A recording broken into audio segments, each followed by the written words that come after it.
ನಮಸ್ಕಾರ, ನಿಮ್ಮೆಲ್ಲರಿಗೂ ರಂಜು ಕಿಚನ್ 05 ಚಾನಲ್ಗೆ ಸ್ವಾಗತ.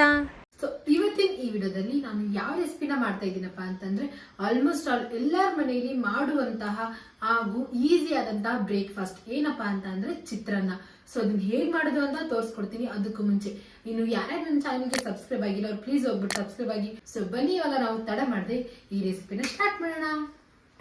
ಸೊ ನೋಡಿ, ಚಿತ್ರಾನ್ನ ಮಾಡೋದಕ್ಕೆ ನಾನು ಏನೇನು ಐಟಮ್ಸ್ನ ತೊಗೊಂಡಿದ್ದೀನಪ್ಪ ಅಂತಂದರೆ ನೋಡಿ, ನಾನು 3 ಟೊಮೆಟೊನ ತೊಗೊಂಡಿದ್ದೀನಿ, ಮತ್ತು ಒಂದು ಸ್ವಲ್ಪ ಕೊತ್ತಂಬರಿ ಸೊಪ್ಪನ್ನ ತೊಗೊಂಡಿದ್ದೀನಿ, ಒಂದು 7ರಿಂದ 8 ನಾನು ಮೆಣಸಿನ್ಕಾಯಿನ ತೊಗೊಂಡಿದ್ದೀನಿ ನೋಡಿ. ಮತ್ತು ನಾನು ಒಂದು ಫುಲ್ ಪ್ಲೇಟ್ ಅಷ್ಟು ನಾನು ರೈಸನ್ನು ತೊಗೊಂಡಿದ್ದೀನಿ. ನಿಮ್ಮ ಮನೇಲಿ ಏನಾದರೂ ರಾತ್ರಿ ಮಿಕ್ಕಿರೋ ರೈಸ್ ಇತ್ತಂದರೆ ಅದರಿಂದ ಕೂಡ ನಾವು ಮಾಡ್ಕೊಂಡ್ರೆ ಚಿತ್ರಾನ್ನ ತುಂಬ ಟೇಸ್ಟಿಯಾಗಿಯೇ ಇರುತ್ತೆ. ಮತ್ತು ನೋಡಿ, ನಾನು ಈ ಕಡೆ 4 ಮೆಣಸಿನ್ಕಾಯಿನ ತೊಗೊಂಡಿದ್ದೀನಿ, ಬ್ಯಾಡಗಿ ಮೆಣಸಿನ್ಕಾಯಿನ. ಅರ್ಧ ಬೌಲಷ್ಟು ನಾನು ಉದ್ದಿನ ಬೇಳೆನ ತೊಗೊಂಡಿದ್ದೀನಿ, ಮತ್ತು ಅರ್ಧ ಬೌಲಷ್ಟು ಕಡಲೆಬೇಳೆ, 1 ಸ್ಪೂನಷ್ಟು ನಾನು ಅರಿಶಿಣ ಪುಡಿನ ತೊಗೊಂಡಿದ್ದೀನಿ, ಮತ್ತು 1 ಬೌಲಷ್ಟು ನಾನು ಕಡಲೆ ಬೀಜ ಅಂದರೆ ಶೇಂಗಾನ ತೊಗೊಂಡಿದ್ದೀನಿ, ಮತ್ತು 3 ಈರುಳ್ಳಿನ ತೊಗೊಂಡಿದ್ದೀನಿ ನಾನು, ಮತ್ತು ಒಂದು ಸ್ವಲ್ಪ ಕೊತ್ತಂಬರಿ ಸೊಪ್ಪು, ಮತ್ತು ರುಚಿಗೆ ತಕ್ಕಷ್ಟು ಉಪ್ಪನ್ನ ನಾನು ತೊಗೊಂಡಿದ್ದೀನಿ. ಸೊ ನೋಡಿ, ನನಗೆ ಚಿತ್ರಾನ್ನ ಮಾಡೋದಕ್ಕೆ ಈ ಎಲ್ಲ ಐಟಮ್ಸ್ ಬೇಕಾಗುತ್ತೆ. ಸೊ ನೋಡಿ, ಇವಾಗ ನಾನು ಎಲ್ಲ ವೆಜಿಟೇಬಲ್ಸ್ನ ಕಟ್ ಮಾಡಿ ಇಟ್ಕೊತೀನಿ.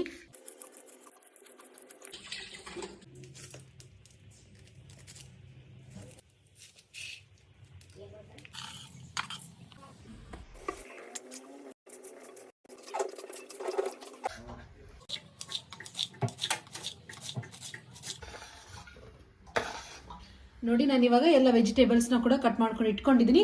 ಸೊ ಬನ್ನಿ ಇವಾಗ ನಾವು ಒಗ್ಗರಣೆ ಹಾಕೊಳ್ಳೋಣ. ಸೊ ನೋಡಿ, ಇವಾಗ ನಾನು ಒಂದು ಕಡಾಯಿನ ಇಟ್ಕೊಂಡಿದ್ದೀನಿ. ಇವಾಗ ಕಡಾಯಿ ಒಳಗಡೆ ನಾನು ಈ ಸ್ಪೂನಿಂದ ಒಂದು 4 ಸ್ಪೂನ್ ಅಷ್ಟು ಆಯಿಲ್ನ ಹಾಕೊಳ್ತೀನಿ. ಸೊ ನೋಡಿ, ಇವಾಗ ಎಣ್ಣೆ ಕಾದಿದೆ. ಇವಾಗ ಇದ್ರೊಳಗಡೆ ನಾನು ಕಡಲೆಬೇಳೆನ ಹಾಕೊಳ್ತಾ ಇದ್ದೀನಿ, ಮತ್ತೆ ಉದ್ದಿನಬೇಳೆ, ಮತ್ತೆ ಶೇಂಗಾನ ಹಾಕೊಳ್ತಾ ಇದ್ದೀನಿ. ನೋಡಿ, ಇವಾಗ ಈ 3 ಐಟಮ್ಸ್ ಹಾಕೊಂಡ ನಂತರ ನಾನು ಇದನ್ನ ಫ್ರೈ ಮಾಡ್ಕೊಳ್ತಾ ಇದ್ದೀನಿ. ಫಸ್ಟಿಗೆ ನೋಡಿ, ಶೇಂಗಾ, ಕಡಲೆಬೇಳೆ, ಉದ್ದಿನಬೇಳೆ 1 ನಿಮಿಷದವರೆಗೂ ಫ್ರೈ ಆಗಿವೆ. ಇವಾಗ ಇದರೊಳಗಡೆ ನಾನು ಕರಿಬೇವು ಸೊಪ್ಪನ್ನ ಹಾಕೊಳ್ತಾ ಇದ್ದೀನಿ. ನಾನು ಇದರೊಳಗಡೆ ಮೆಣಸಿನ್ಕಾಯಿನ ಹಾಕೊಳ್ತಾ ಇದ್ದೀನಿ, ಈರುಳ್ಳಿ, ಇದರೊಳಗಡೆ ನಾನು ಒಂದು 1/2 ಸ್ಪೂನ್ ಅಷ್ಟು ಉಪ್ಪನ್ನ ಹಾಕೊಳ್ತಾ ಇದ್ದೀನಿ. ಏನಕ್ಕಂದ್ರೆ ಫಸ್ಟಿಗೆ ಉಪ್ಪು ಹಾಕೊಂಡ್ರೆ ಒಂದು ಸ್ವಲ್ಪ ವೆಜಿಟೇಬಲ್ಸ್ ಎಲ್ಲ ಚೆನ್ನಾಗಿ ಫ್ರೈ ಆಗುತ್ತೆ ಅಂತ ಹಾಕೊಂಡಿದ್ದೀನಿ. ನೀವು ರುಚಿಗೆ ತಕ್ಕಷ್ಟು ಉಪ್ಪನ್ನ ನೋಡ್ಕೊಂಡು ಹಾಕೊಳ್ಳಿ. ಸೊ ನೋಡಿ, ನಾನು ಬ್ಯಾಡಗಿ ಮೆಣಸಿನ್ಕಾಯಿನ ಹಾಕೊಳ್ತಾ ಇದ್ದೀನಿ. ಆ್ಯಕ್ಚುಲಿ ಸ್ಟಾರ್ಟಿಂಗ್ಗೆ ಅಂದರೆ ಶೇಂಗದ ಜೊತೆಗೆ ಹಾಕೊಳ್ಳೋದಿತ್ತು, ನಂಗೆ ನೆನಪೋಯ್ತು, ಅದಕ್ಕೋಸ್ಕರ ನಾನು ಇವಾಗ ಆ್ಯಡ್ ಮಾಡ್ಕೊಳ್ತಾ ಇದ್ದೀನಿ. ನೋಡಿ, ಈರುಳ್ಳಿ ಇವಾಗ ನೀಟಾಗಿ ಫ್ರೈ ಆಗಿದೆ, ಅಂದರೆ 1 ನಿಮಿಷದವರೆಗೂ ನೀಟಾಗಿ ಫ್ರೈ ಮಾಡ್ಕೊಂಡಿದ್ದೀನಿ. ಇವಾಗ ಇದರೊಳಗಡೆ ನಾನು ಟೊಮೆಟೊನ ಹಾಕೊಳ್ತೀನಿ.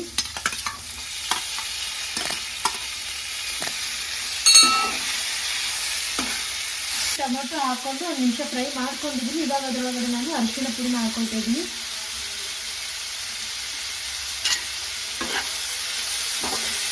ನೋಡಿ, ವೆಜಿಟೇಬಲ್ಸ್ ಎಲ್ಲ ಇವಾಗ ನೀಟಾಗಿ ಫ್ರೈ ಆಗಿದೆ.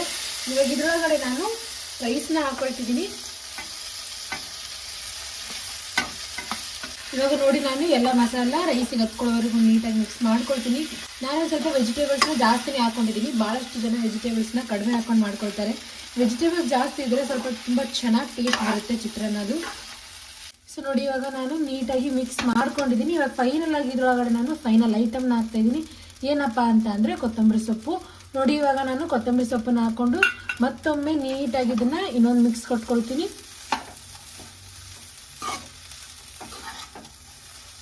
ಸೊ ನೋಡಿ, ನಾನು ಕೊತ್ತಂಬರಿ ಸೊಪ್ಪು ಹಾಕೊಂಡಾದ್ಮೇಲೆ ನೀಟಾಗಿ ಮಿಕ್ಸ್ ಮಾಡ್ಕೊಂಡಿದ್ದೀನಿ ಚಿತ್ರಾನ್ನಗೆ. ಸೊ ಇವಾಗ ಗ್ಯಾಸ್ ಆಫ್ ಮಾಡ್ಕೊಂಡ್ಬಿಟ್ಟು ನಾನು ಟೇಸ್ಟಿ ಆದಂತಹ ಚಿತ್ರಾನ್ನನ ಸರ್ವ್ ಮಾಡ್ಕೊಳ್ತೀನಿ.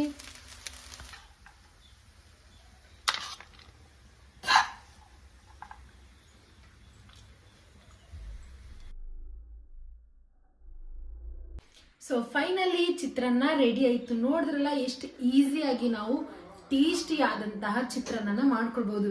ನೀವು ಇದನ್ನ ತಪ್ಪದೆ ಬ್ರೇಕ್ಫಾಸ್ಟಿಗೆ ಮಾಡ್ಕೊಂಡು ನೋಡಿ, ತುಂಬಾ ಟೇಸ್ಟಿ ಆಗಿರುತ್ತೆ. ಸೊ ಬನ್ನಿ ಇವಾಗ ಟೇಸ್ಟ್ ಹೇಗಿದೆ ಅಂತ ಫಸ್ಟ್ ಟೇಸ್ಟ್ ನೋಡ್ಕೊಳ್ಳೋಣ.